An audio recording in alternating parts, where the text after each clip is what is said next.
technical handlers of Kumasi Asante Kotoko. Omani abrantie no omahwe no omamonitor no for 2 weeks. Enti Kotoko coaches Diodi anim coach Prosanete. Ogum. Coach no amonita papa boy no. Kumasi Asante Kotoko aye 2 signings and running there 2 crucial signings, me defenders, a left back and a right back. Na you perceive you share 2 players we more previous clubs so my ball what they bring on board. Then omo de ba be Kumasi Asante Kotoko team no ho. Team say Dr. Ogum why very very serious with this Kumasi Asante Kotoko job no.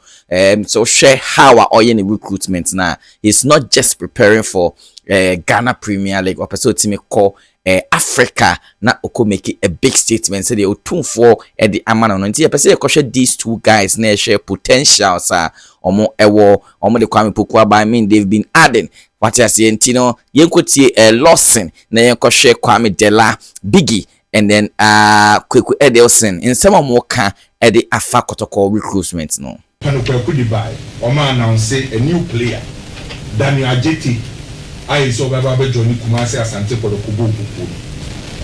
Can you say initially na Kumasi Asante Kotoko plan ni say ometro hono mbesa player biana na a player obo pretty over the left back area. A hona na ye Kumasi Asante Kotoko ankasa target. Unfortunately, ana branch pen secretary eko prayer okonya ACL. So na hu be yin say Kumasi Asante Kotoko ebe sign a player who pretty as a right back. E kan hu bi na force Kumasi Asante Kotoko company for say any ebe yes ha any yanko dama so ne yanko pe a right back empanindra embeka lord ahun su betima be si akan dia ma Kumasi Asante Kotoko enti Kotoko fo mpanyimfo ebobo mu omo hwehwe enwema bebre na na wo se Kumasi Asante Kotoko ekope a right back ba a omo timi dia sign Daniel Adjetey 1.5 year deal our baba ye Kumasi Asante Kotoko a player nukura wo mu say nipa dodo na expect sa player ne say on beba because nkofo dodo na anim no by the technical handlers of Kumasi Asante Kotoko omani abrantie no omahwe no omamonitor no for 2 weeks enti Kotoko coaches Diodi anim coach Prosanete Ogum coach no amonita papa boy no and monitor no for almost 2 weeks no omo say boy no ebetima bebo Kumasi Asante Kotoko adia ba ko ma coaches no eni je akra no ho ne yese ne ball no et say Lord Amwa type ni bi pepepe Lord die ni bi pepepe enti omo nim abranti e friend say Daniel Adjetey no se wo hwe Lord Amwa player na Kotoko akosign aba no sa na ne ball ne tie ba we mpokura de na ho de ni mpokura na ewo nanim se okọ nanim ne more than say o defend and say defensively on strong defensively on strong but offensively no oya ade bebre that's the reason why eto de bi mpokura teams no any coaches ni use no as a right winger and nam say o join attacker ni hu ehu no ntino eto de bi a coaches o mafa ni nsem no omo use no as a typical right back but omo use no as a obi otimi operating as a right wing because of offensive contribution or the kind of team no no and the coaches ni monitor no the only problem we say the fitness of them and the coaches no a design program the ama Adjetey on the field and off the pitch say gym work no be hit gym so betima gain the fitness omo ye ne kakra but me reach sa level na metimi de menses me boa catch say Kotoko as one of the one fine right back e di abeka Lodamu ahu onimbo na nkasabo by the fitness no ana wofom our international experience Latvia wakoho wafa Brazil kakra wafa Tanzania kakra Denmark kakra even local in Pokro Olympics wabobi oye touch boy nani amuno aba no de ko for Olympics enti obi a international experience no ageni locally oti game na se so dia kan ye say obegeni fitness no unse ade ye say Kotoko company for ye ne say we player na unye active bebra so mbe fa mpokwa na wose oni timi training bebri enti training no ni training no ana Kotoko for penny for aye convince of the assign boy no 1.5 year deal and they say Kotoko right back on the say na Kote year out of the season no e be Lord Amwa ana Adjetey ana be pretty na nkofo busa say na left back on na left back because ye be season ase no na is smart ana Patrick Esiedu ana is smart ni wobiem so the only left back aka wo Kumasi Asante Kotoko say no aya branch friend say Patrick Esiedu by kid eni di se me wo ho ne say on say menya akọ obi say enankosi say o de ene nyambo akire bana no Kotoko ba na so left back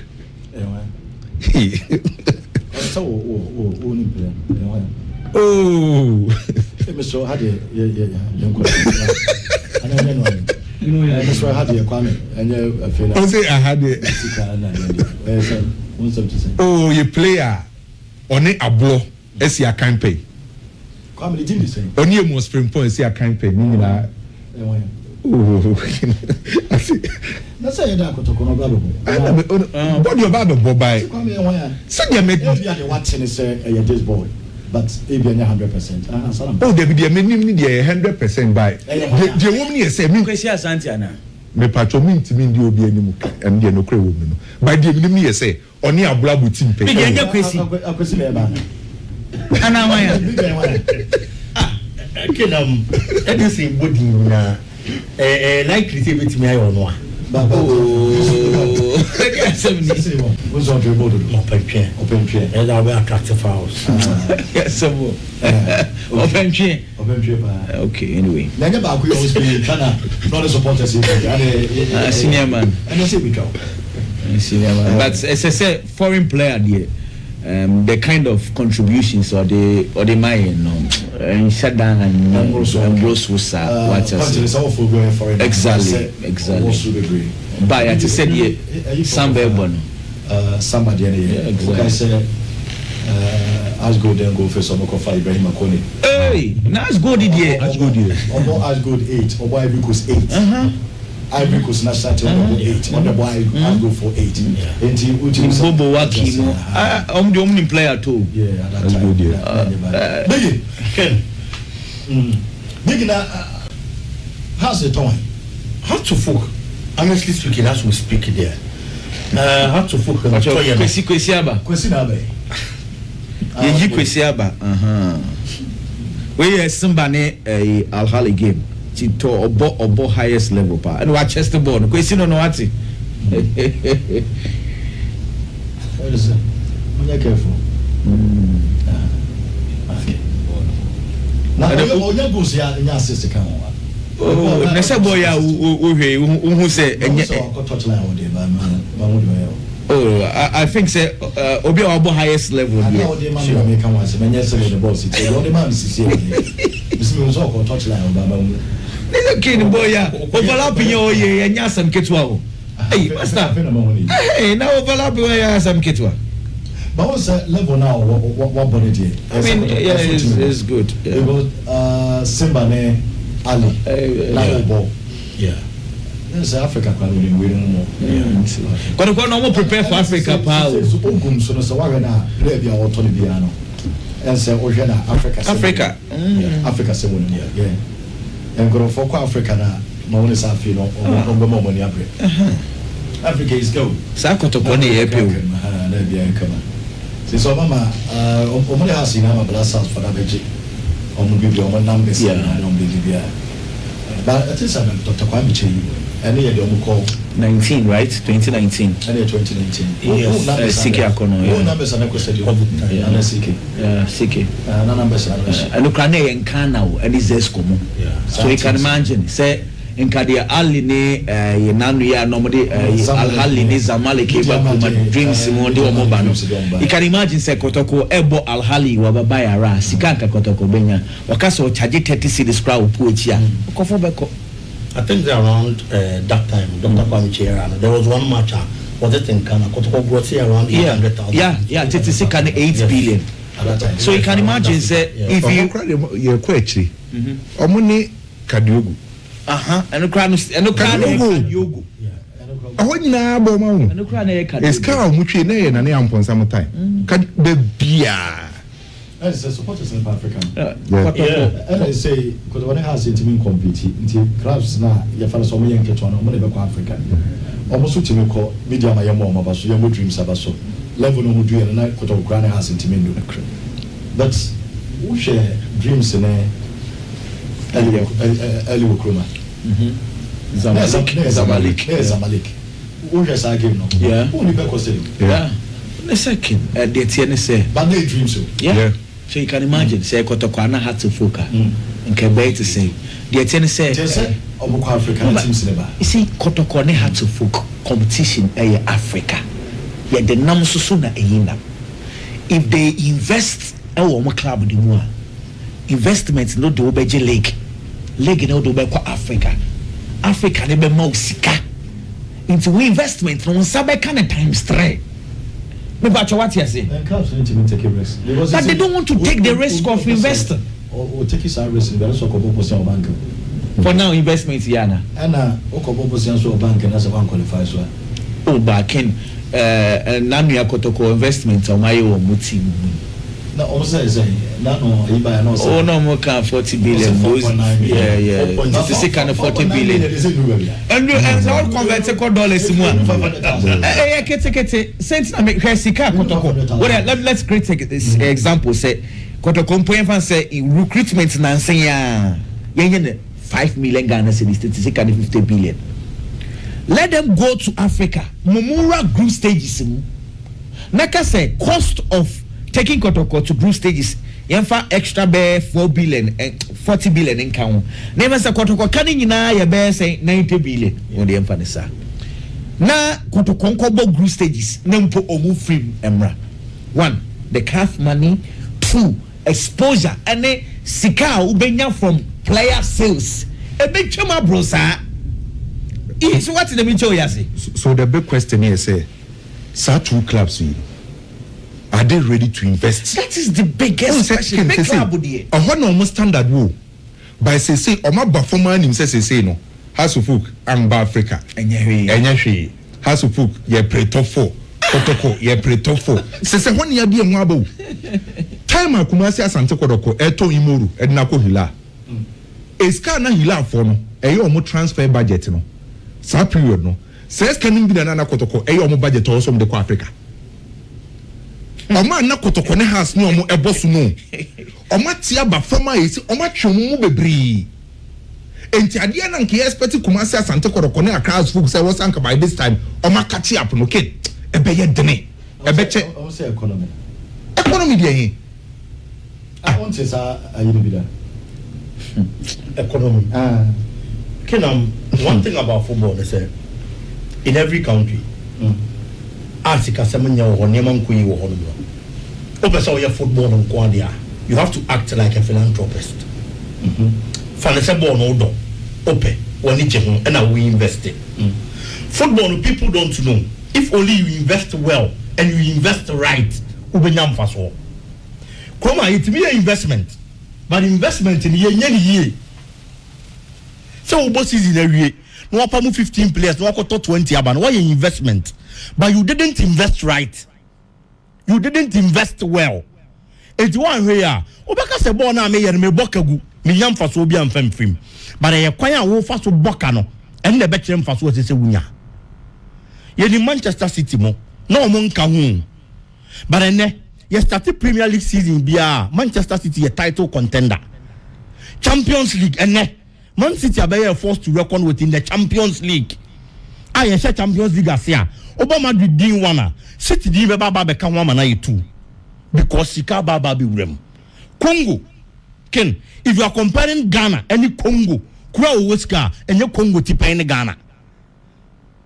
But Moeska Tumbe, FRTP Mazembe. Look at the investment he made. Anybody has TP Mazembe koko tuye. And then I make an again. So who penny so titi dia. E wo so hu say ho akade nie. Enti de bia meka say Ghana to be to the extent say you feel say banking system niam nkoye. You good banks bebre. Near form consolidated banks are ken. E do maybe I was see form consolidated clubs. Yes. Because we have to invest in our football. It is about 18 team league. And you be the 4 clubs now. Better. No, better than about 4 club league. Ken, there are countries Switzerland, a World Bank war. Ghana, May, Omunisika. They play a 12-team league. There are countries that be more 10-team league. Scotland, no near there. And you force it in Chile, more 18. You better set teams never baby gumbebre. You better be 6 months on Tuaka, 8 months on Tuaka. Now if you are done a betting and a match fixing. It is a cabin a bit to be investing here. And a Yankee cabin mum, you have the quarter bit toward the amount of money before. And maybe a chum in the Bundesliga. There were times I Baba started the Bundesliga. There is something they call the Bundesbank. Who do you see how to buy your team for the season? $80 million and a year budget. You shall catch you bonuses ni bibiani checking in you go and place that money in the Bundesbank. It's in Germany. So better say you see your bowling team because administration. When was the last time our TV? We see kana also the Baba Bongo brand. Ya dia to what that. It's young money. Emma woman me can't change passe. Me dia sama sika 6 months me nyasi kentia.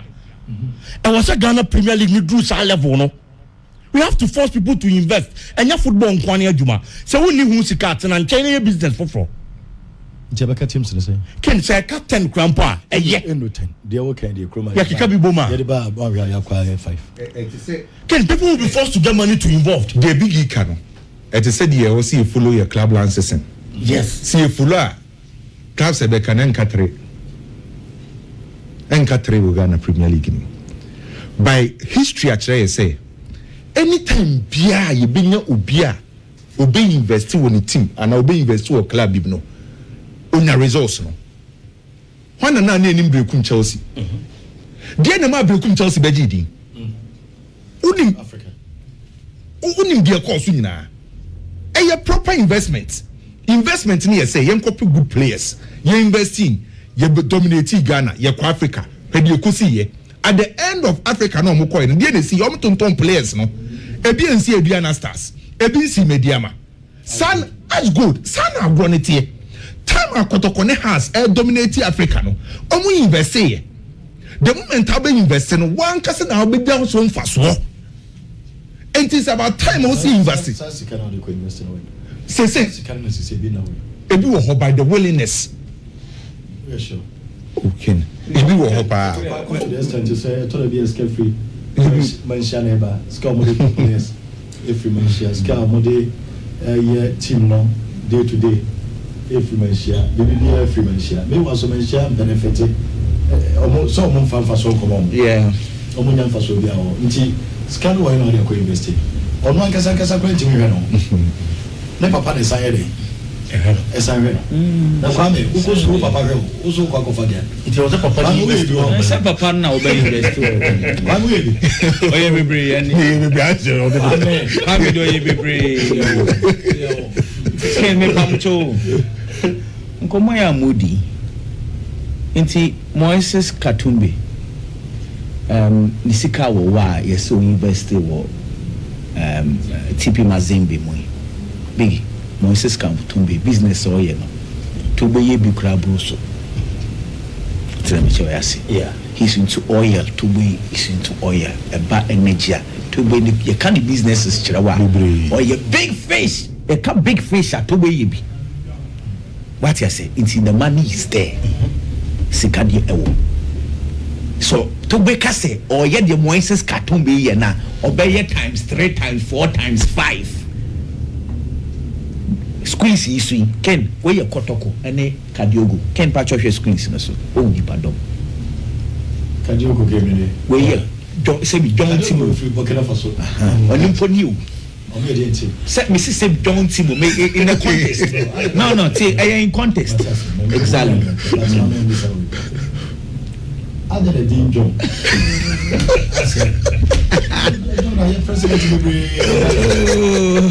but I said, oh, we are team back. We are person so you be grana. And but adi nipa bebre na be abenya omampanyi wo Ghana ha wo say me spelling is different different when you JON